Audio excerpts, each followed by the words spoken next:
қаланың күн тимеген әппақ сүйкімді қызы болдым. Анам мен әкем өте байсалды, салмақты жандар. Үйде ұрыс-керіс, айқай, шу деген ешқашан болмайтын. Мен жастайымнан жоғары оқымай, өте ерте тұрмысқа шықтым. Ауылдық жерге, кішкентай ауылға келін болдым. Махаббаттың буымен, күйеуіммен лашықта тұрсам да риза едім. Күйеуім бір үйдің жалғыз баласы. Оның отбасы, яғни ата-енемнің үйінде. Күнде айқай-шу, ұрыс-керіс. Мен қорқып, әрбір күнім жылаумен өтіп жүрді. Өмірге 2 ұл бала және 1 қыз дүниеге алып келдім. Бұл үйге келгелі өмірім айқай-шу, ұрыс-керіспен өтіп жатты. Үлкен ұлым 9 жас шамасына келген кезде мен 26 жаста едім. Күйеуім қалада жұмыс істейтін. Апта сайын келіп тұрады. Бірде енем қыдырып туған туысқандардың үйін аралап кетті. Үйде қайнатам мен және балаларым болды. Кешкі уақыт. Қайнатама кешкі тамағын беріп отырған кезім еді. Ана бөлмеде қызым ұйықтап жатқан. 2 ұлым тамақтарын ішіп алып, далаға ойнауға кетті. Атам тамағын ішіп отырған жерінен тұрып, менің жаныма келді де бір түрлі қылық жасай бастады. Алғаш рет қайнатамның түсініксіз қылығына аңғайсызданып барамын. Жаман ойлауға қорқып тұрмын. Бәлкім қателесіп тұрған шығармын деген оймен алысып тұрғанда, ол ойымды атам бұзып жіберді. Саған рахмет, қызмет жасап жүрсің, тамағымызды бересің, үйді таза ұстайсың. Мен сені қызымдай көремін, деді. Осы сөздерден соң көңілім орнына келгендей, шай құйып тұрған жерімнен ыңғайсызданып орнымнан тұрып, рахмет, мен де сізді әкемдей көремін. Тамақ ішпедіңіз ғой? Отырыңыз, тамақ ішіңіз, деп айтқаным сол еді. Белімнен қапсыра ұстап, өзіне қарай тартып, ерніме жабыса кетті. Мен итеріп, бұныңыз не, жіберіңіз, деп жалындым. Есі дұрыс, ішімдік ішпейтін қайнатам, сен сондай тәттісің, деп далаға сүйрей жөнелді. Балаларым ол кезде үйге келіп, арғы бөлмеде теледидар қарап отырған. Олардың психологиясы құртылмасын деп, мен дыбысымды шығармай, оның уысынан өз бетімше босайын деп, ары-бері жұлқынып, босай алмадым. Жұлқынып сыртқа шығып келеміз. Мен айқайлап едім. Аузыңды жап, көршілер естісе, маған түк болмайды. Сен қара бет боласың, деді. Көз жасыма тұншыққан мен атама жалына бастадым. Жіберіңізші, өтінемін. Балаларыма барайын. Сіздің жалғыз ұлыңыздың әйелімін. Арымды таптамаңызшы. Адамнан қорықпасаңыз да, Алладан қорықпайсыз ба? Деп егіле жылаған маған. Жап аузыңды. Қазір бүкіл ауыл жылағаныңды естиді. Үніңді өшір, деп жерде тұрған таспен ба немен екенін білмеймін. Қатты нәрсемен басымнан бір ұрды. Содан есімді жинай алмай, не болғанын білмеймін. Есімді жиғанда бұл өмірдегі күнәһар жан екенімді ұқтым. Есімді жиып, өз-өзіме келгенімде атам, үлкен ұлым екеуі сүйрелеп үйге кіргізіп жатыр екен. Ұлым, анашым, не болды? Деп шырылдап жүр. Қайдан білсін? Атасының жаман пиғылын, нәпсісін тие алмай, өз келінін қорлаған санасыз атасы. Ешқандай тұр бермей, анаң далаға шығып, сүрініп кеткен болуы керек. Құлап қалыпты. Сыртқа шықсам, есік алдында жатыр екен, деп өтірігін соғып жатыр. Ай, айуан неме, сол өтірігіңе тұншығып өлгір-ай. Алла бар болса, жазаңды берсін, деп іштей жүрегім қан жылап тұр. Көз жасыма ерік беріп жылап жатырмын. Солай таңдатты. Денем, басым, бәрі ауырып қалшылдап, өзімнен өзім қорқып жылап отырмын. Сол уақытта кешегі тірлігінен ұялмаған атам бөлмеге кіріп келіп, бәрі жақсы, еш нәрсе ойламай, күнделікті тірлігіңді жасап жүре бер, деді. Арымды таптаған атаммен енді бірге тұрсам, өзіме қол жұмсап өлер едім. Ал балаларым тірі жетім қалатынын ойласам, өзімді сорлы жан сезіндім. Ештеңеге қарамай, балаларымды алып, үйден шығып кеттім. Қайда барамын, не істеймін? Біреуге айтсам дұрыс түсінбей, өзің кінәлісің, деп айтады деген сан түрлі ойлар мазалап келеді. Содан үйден сәл ары жерде үлкен төбе бар. Сол төбенің басында үлкен талдың арғы жағына тығылып, жоғарғы жақтан үйді бақылап отырдым. Түске дейін отырдым. Балаларымыз қарнымыз ашты деп жылай бастады. Қызым да жылап, мен олармен қосылып жылап отырмыз. Жанында ағын таза су бар еді. Сол судан қызым жылай берген соң, бутылкасына құйып бердім. Ұлдарым да сол судан ішіп, аздап тынышталғандай.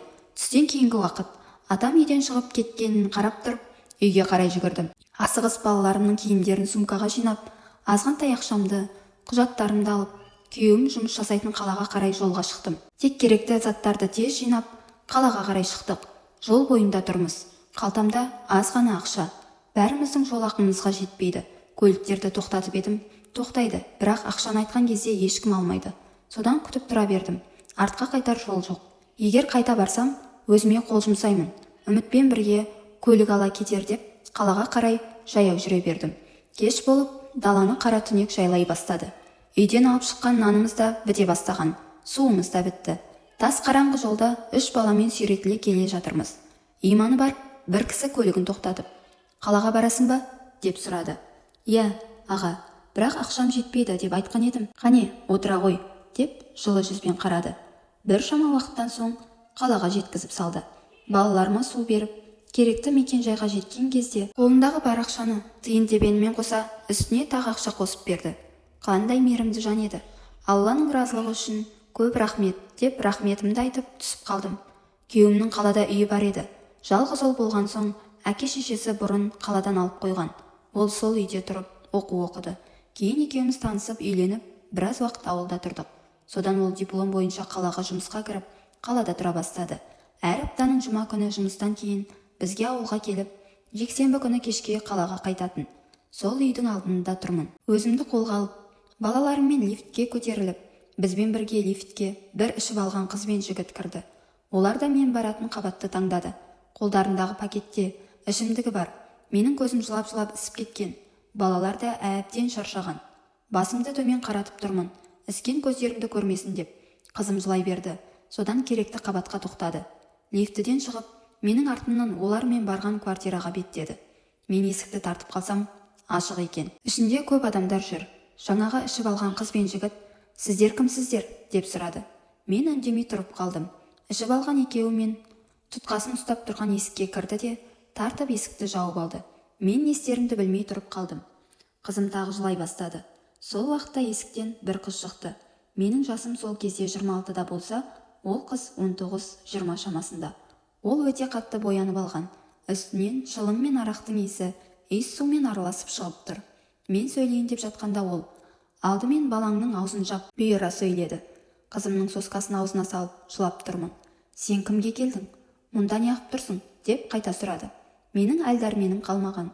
Күйеуімнің есімін дірілдеген дауыспен әзер айттым. Ол есікті ашты да, «Зай-зай» деп шақырды. Ешкім келмеді. «Жаным» деп тағы дауыстаған кезде менің күйеуім көрінді. Әлгі қыз майса мойнына асылып, «Жаным, саған келіп тұр» деді. Күйеуім мені көре сала, өңі бозарып, аппақ болып кеткен. Ол мені, «Это моя сестренка, ты иди, я сейчас приду» деп әлгі қызды кіргізіп жіберді. Дереу есікті жаба салып, есіктің сыртынан итеріп тұр. Менің ішім өртеніп, ашуым келген соншалық, күйеуіме жабыса кеттім. Тырнап, ұрып, шашым жұлып жатырмын. Ол болса, «Тынышталшы жаным» деп мені қатты құшақтап жібермей қойды. Балаларым біздің қылығымызға жылап жатыр. «Қазір жаным» деп үйге кіріп, машинасының кілтін алып шықты. Машинаға бәрімізді отырғызып, балаларын сүйреп, қызын құшақтап сүйіп жатыр. Сәл жүріп, бізді бір квартираға әкелді. «Неге келдің?»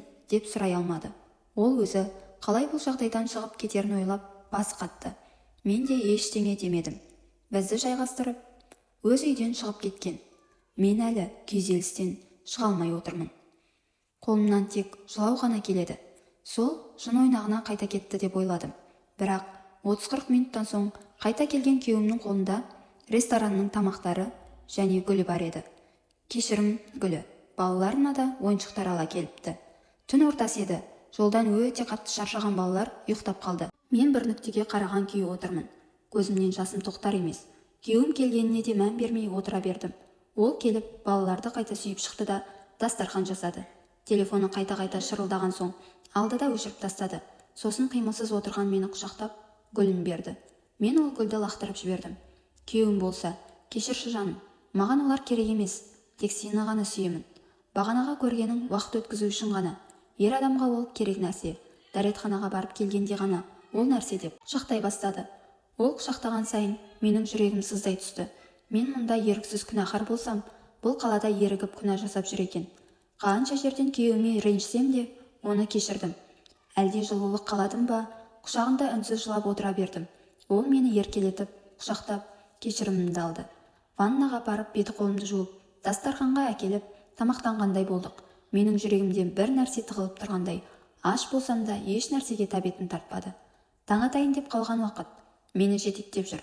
Мен мүлде сөйлемей қойдым, бірақ жетектесе жүре бердім. Ойымның бәрі әкесінің зорлағанын айтсам ба, айтпасам ба деген оймен басқа әлемде жүрмін. Ертесіне күйеуімнің өзінің үйіне бардық. Біреуге звондап, жинап кетуін айтты. Үйге барсақ, бәрі тап-таза.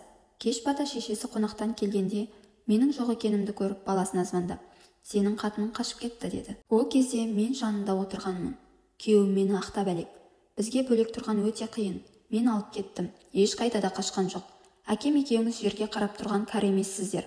Балаларың жанымда болсын, арам суып кетеді, деп айтып тастады. Сол кезде енем ашуланып, махаббаттарын бұлардың, менің келімді кетімді адамдарым бар, баратын құда жекжаттарым бар. Сол кезде мына сорлы әкеңе кім қарайды, кім тамақ береді, кім киімін жуып береді, қонақ келсе мен өзім жалғыз қалай күтемін, деп айқайлады. Ой мама, бізді дұрыс түсінші, деп телефонды қоя салды. Арада 1-2 ай өткен соң өзімді жаман сезініп, жүкті екенімді білдім. Ешкімге айтпадым.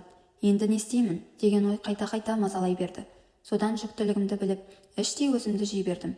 Сол күн есіме түсіп, күйеуім жоқта жылап аламын. Түнде шошынып, жылап оянатын болдым. Ойланбастан аптекадан бір дәрі сатып алдым. Бала түсіретін. Ол кезде рецептсіз бере беретін. Ішімдегі баланың атамнан екенін нақты білдім. Себебі қалаға келгелі күйеуімді қасыма жатқызбай қойғанмын. Ойланбастан бала түсіретін дәріні ішіп алдым. Бір апта бойы өте қатты ауырып, өзімді кінәлі санадым. Қайтейін енді. Ол баланы қалдыратын болсам, кімнің баласы екенін айтуға мәжбүр боламын. Ел жұрт білсе, күйеуім естісе, мені кінәлайды деп күнәға бардым. Жазықсыз бейкүнә сәбидің өлімін мойнына жүктедім. Бұл әрине оңай емес. Бір аптадан соң бәрі тазарып, аяғымнан тұрдым. Сол күн есіме түссе, әлі күнге дейін денем тітіркеніп, шошып кетемін. Қазір Аллаға шүкір, бәрі жақсы. Күйеуім сол күннен соң өте жақсы қарайтын болған. Арада 10 жылдан аса уақыт өтті. Әлі күнге дейін өзімді кінәлі санаймын. Балаларым ер жетіп, қызым да өсіп қалды. Күйеуімнің әке-шешесін той жиындарда ғана көремін. Әкесінен аулақ жүруге тырысамын. Көргім келмейді. Сәлемдеспеймін де. Танымайтын адам сияқты қасынан үнсіз өтемін. Енеммен сәлеміміз түзу. Күйеуім жұмыста, лауазымы көтеріліп, қазір бақытты отбасылардың біріміз. Видео ұнаса, каналыма тіркеліп, лайк басып, достарыңызбен бөлісе кетіңіздер.